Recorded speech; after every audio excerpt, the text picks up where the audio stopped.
bersamamu dan bersamamu. Inilah Injil suci menurut Yohanes. Dimuliakanlah Tuhan.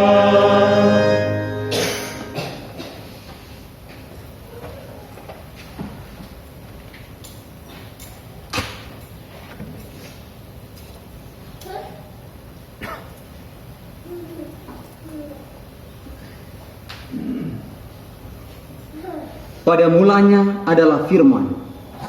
Firman itu bersama-sama dengan Allah, dan firman itu adalah Allah. Firman itu pada mula-mulanya bersama-sama dengan Allah. Segala sesuatu dijadikan oleh Dia, dan tanpa Dia tidak ada suatu pun yang telah jadi dari segala yang telah dijadikan. Dalam Dia ada hidup, dan hidup itu adalah cahaya manusia. Cahaya itu bersinar di dalam kegelapan, tetapi kegelapan itu tidak menguasainya. Cahaya yang sesungguhnya yang menerangi setiap orang sudah datang ke dalam dunia. Cahaya itu telah ada di dalam dunia, dan dunia dijadikan melalui Dia, tetapi dunia tidak mengenal Dia. Dia datang kepada miliknya, tetapi orang-orang miliknya tidak menerima Dia.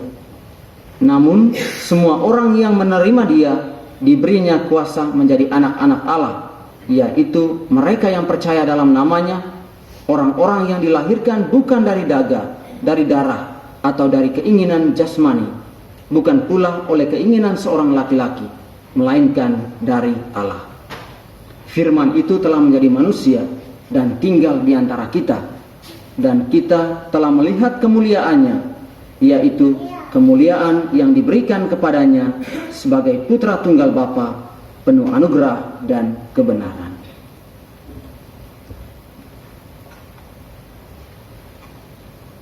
Demikianlah sabda Tuhan. Terpujilah Kristus.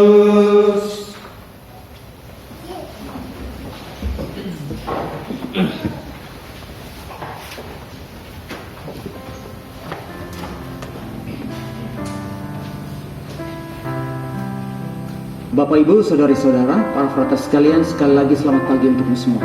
Selamat pagi. Saya yakin dan percaya rasa yang paling dominan dalam hati kita sekarang ini adalah rasa gembira, rasa sukacita. Sebuah lagu, robeklah dada ini sayang. Seandainya dada kita bisa dirobek pagi ini, ya, saya yakin dan percaya hati kita berdebar, jantung kita berdebar-debar karena ada rasa gembira, rasa sukacita yang sedang meliputinya. Para saudari dan saudaraku yang terkasih dalam Kristus, ya, Natal itu selalu menjadi momen yang sangat istimewa dalam kehidupan iman kita. Kurang lebih 4 pekan kita sudah mempersiapkan diri untuk menyambut hari ini, baik persiapan jasmani maupun juga persiapan rohani. Pertanyaannya bagi kita, mengapa Natal itu begitu istimewa dalam kehidupan kita? Kalau kita merujuk kembali arti kata asli dari Natal, Natal itu dari kata Latin, dari ungkapan Latin Dies Natalis, artinya apa? Hari lahir, hari pertama kehidupan. Dan bagi kita orang Kristen, orang Katolik, Natal itu punya 2 makna besar. Yang pertama, Natal itu, hari raya Natal itu bagi kita itu merupakan hari kenangan akan kelahiran Tuhan kita Yesus Kristus. Dia yang pernah menjadi manusia, yang lahir dari rahim seorang perawan. Jadi Natal bagi kita itu adalah hari ulang tahun dari Yesus itu sendiri. Yesus sudah lahir 2000 tahun yang lalu di tanah Betlehem. Itu makna yang pertama.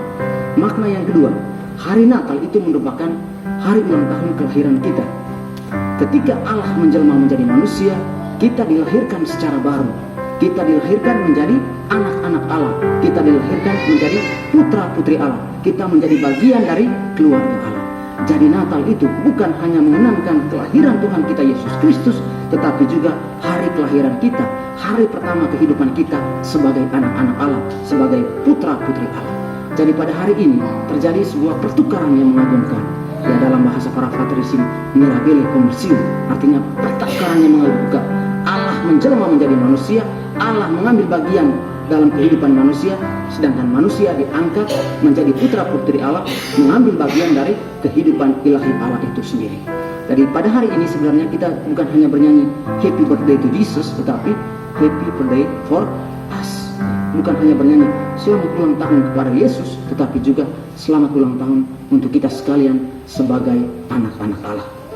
Saudari-saudara yang terkasih, pesan Natal yang dikeluarkan oleh Persatuan Gereja Indonesia PGI dan juga Konferensi Balai Gereja Indonesia tahun 2021 mengajak kita sekalian untuk memiliki sikap bela rasa terhadap saudari-saudara yang ada di sekeliling kita.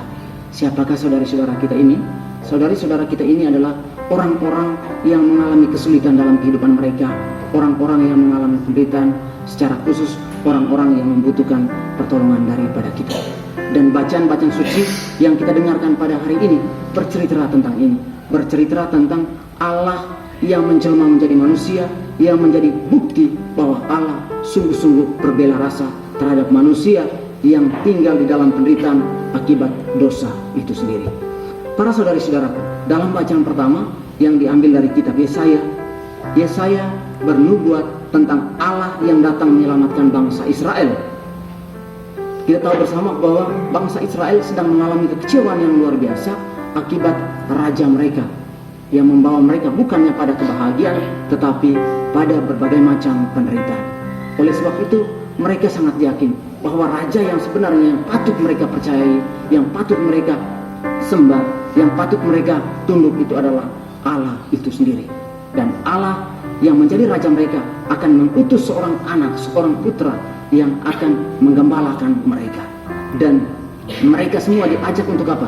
Membuat Nabi Yesaya dikatakan di sana tadi, supaya mereka semua bersorak-sorai, supaya mereka semua datang dan menyembah Tuhan itu sendiri, anak manusia itu sendiri. Itu dari bacaan pertama. Jadi nubuat Nabi Yesaya ini bagi kita orang Kristen pada umumnya itu semuanya terpenuhi dalam pribadi Tuhan kita Yesus Kristus yang datang ke dunia, yang diutus oleh Allah itu adalah putra Allah itu sendiri, yakni Mesias penyelamat itu. Dia datang ke dunia untuk menyelamatkan manusia. Jadi ini sekali lagi sebagai bukti bahwa Allah itu sungguh-sungguh berbela rasa terhadap manusia. Dia tidak ingin manusia tinggal di dalam penderitaan, dan dia ingin menyelamatkan umat manusia dari segala macam belenggu dosa itu sendiri. Dan kisah tentang Allah yang berbela rasa ini masih diteruskan dalam bacaan kedua pada hari ini, yang diambil dari surat kepada umat Ibrani, kepada orang Ibrani. Dan bagi saya ini juga ditujukan kepada kita sekalian. Penulis surat Ibrani menjelaskan kepada kita tentang identitas anak Allah yang diutus oleh Bapa ke dunia. Dialah yang datang ke dunia untuk menyelamatkan manusia, dan setelah melakukan semuanya itu, dia naik kembali, dia diangkat kembali ke Bapa di surga, dan dia duduk di sebelah kanan Allah di surga. Dan bukan hanya itu, ketika dia berada lagi bersama Bapa di surga, kuasanya itu, kekuatannya itu melebihi dari semua malaikat yang ada di surga. Bahkan Allah sendiri mengatakan semua malaikat harus tunduk menyembah dia. Jadi posisi anak Allah setelah dia melakukan segala sesuatu di dunia, dia dimuliakan dan dia disembah oleh para malaikat di surga. Dan bacaan Injil pada hari ini juga masih melanjutkan tentang hal yang sama, tentang penjelmaan Allah yang merupakan bukti bahwa Allah berbela rasa terhadap manusia. Dalam bacaan Injil tadi, Yohanes menerangkan, menuturkan kepada kita bahwasanya Allah, putra Allah itu adalah firman Allah itu sendiri. Dia ada, sebelumnya dia sudah ada bersama dengan Allah. Kemudian dia diutus ke dunia sebagai terang untuk menerangi setiap orang yang berada di dalam kegelapan. Dan pertama-tama dia diutus kepada orang-orang pilihannya, kepada bangsa pilihannya Israel. Tetapi bangsa pilihannya tidak mengenal dia, bahkan menolak dia. Dan kemudian dia beralih kepada semua orang, kepada siapa saja yang menerima dia. Dan kepada siapa saja yang menerima dia akan diselamatkan. Dan saudara-saudara, dan bagi saya ini yang sangat menarik untuk kita renungkan. Pertanyaannya bagi kita, apa pesan Natal bagi kita sekalian? Setiap tahun kita merayakan Natal, tetapi satu yang penting yang mesti kita renungkan, apa pesan Natal bagi kita? Sebelum kita masuk pada permenungan ini, mari kita masuk pada kebenaran yang tidak bisa dibantah di dalam kehidupan kita berkaitan dengan Natal yang kita rayakan, berkaitan dengan kelahiran Tuhan kita Yesus Kristus. Kalau kita mendengar tadi malam dan juga beberapa hari ke depan selama oktav Natal, cerita tentang kelahiran Tuhan kita Yesus Kristus, kita mendapatkan beberapa kebenaran. Kebenaran yang pertama, kelahiran Tuhan kita Yesus Kristus itu bukan sebuah cerita dongeng, bukan sebuah cerita hayalan, bukan sebuah cerita isapan jempol yang dibuat oleh para penulis Injil. Dalam bahasa kita sekarang ini, kelahiran Tuhan kita Yesus Kristus itu bukan hoax, bukan berita bohong yang dikarang oleh para penulis Injil. Kisah tentang kelahiran Tuhan kita Yesus Kristus itu adalah sebuah fakta sejarah, sebuah fakta historis. Sekalipun kitab suci itu bukan sebuah buku historis, buku yang bersifat berisi tentang informasi sejarah, tetapi paling tidak kita mendapatkan berbagai macam data historis di sana. Ada tokoh-tokoh, misalnya Yesus Kristus itu lahir ketika Kaisar Agustus memerintah wilayah Syria dan lain sebagainya, dan dia memerintahkan untuk melakukan sensus penduduk. Ini menggambarkan tokoh-tokoh ini menggambarkan tentang data historis ya. Artinya kelahiran Tuhan kita Yesus Kristus itu merupakan sebuah fakta sejarah, pernah terjadi, bahwasanya Allah pernah menjadi manusia dalam diri pribadi Tuhan kita Yesus Kristus yang lahir dari seorang perawan di tanah Bethlehem. Dia sudah lahir 2000 tahun yang lalu. Ya, memang sampai sekarang ada perdebatan apakah Tuhan itu lahir pada tanggal 25 Desember atau tidak. Itu bukan menjadi soal. Orang mau berdebat sampai rambut putih, sampai rambut rontok dan lain sebagainya, itu tidak menjadi soal ya. Tetapi yang pasti bahwa mau dia lahir tanggal 25 atau tidak, yang pasti bahwa dia pernah lahir ke bumi, dia pernah tinggal bersama dengan manusia. Ini fakta yang pertama, kebenaran yang pertama. Yang kedua, kebenaran yang kedua, bahwasanya Allah itu tidak pernah ingkar janji. Seperti kata Frater Ado itu, Allah itu bukan tukang PHP. Allah itu bukan tukang pembawa harapan palsu. Kita mendengar bersama dalam perjanjian lama, nubuat-nubuat Nabi Yesaya, Yeremia dan lain sebagainya, dan begitu banyak nabi dalam perjanjian lama yang bernubuat tentang kedatangan seorang Mesias, dan Mesias itu terpenuhi dalam pribadi Tuhan kita Yesus Kristus. Sekali lagi, sekali Allah membuat janji, dia tidak pernah akan mengingkari janjinya. Dan sekali lagi, Allah itu bukan seorang tukang pemberi harapan palsu. Itu fakta yang kedua. Dan kebenaran yang ketiga, Allah datang ke dunia karena dia sungguh-sungguh mencintai manusia. Kelahiran Tuhan kita Yesus Kristus sebagai bukti bahwa Allah sungguh-sungguh mencintai manusia. Cinta Allah itu bukan cinta yang biasa-biasa saja, tetapi cinta Allah itu adalah cinta yang sangat luar biasa. Karena begitu besar cintanya, dia mengutus putranya ke dunia untuk tinggal bersama kita, menyelamatkan kita dari dosa-dosa kita. Saudari-saudaraku yang terkasih, sekali lagi pesan Natal tahun ini mengundang kita sekalian untuk memiliki sikap bela rasa. Bela rasa terhadap saudari-saudara yang mengalami kesulitan, yang membutuhkan pertolongan daripada kita sekalian. Untuk itu, para saudari-saudaraku yang terkasih, mari kita bertanya dalam diri kita masing-masing. Apakah kita memiliki sikap seperti ini? Hati yang peka terhadap kebutuhan orang lain. Begitu banyak orang-orang di sekeliling kita yang membutuhkan pertolongan dari kita, yang membutuhkan bantuan-bantuan dari kita. Oleh sebab itu, semoga dengan Natal kali ini memberikan kekuatan kepada kita agar kita mampu memiliki hati yang terbuka, hati yang peka, hati yang seperti Allah, yang mampu berbela rasa terhadap kita sekalian yang terjerat dalam penderitaan karena dosa kita. Untuk itu, saudari-saudara, bagi saya ini yang penting untuk kita renungkan bersama. Kata dari Paus Fransiskus ya, dia katakan begini: Natal itu adalah dirimu ya. Saat Anda memutuskan untuk dilahirkan kembali setiap hari dan membiarkan Tuhan untuk masuk ke dalam jiwa Anda.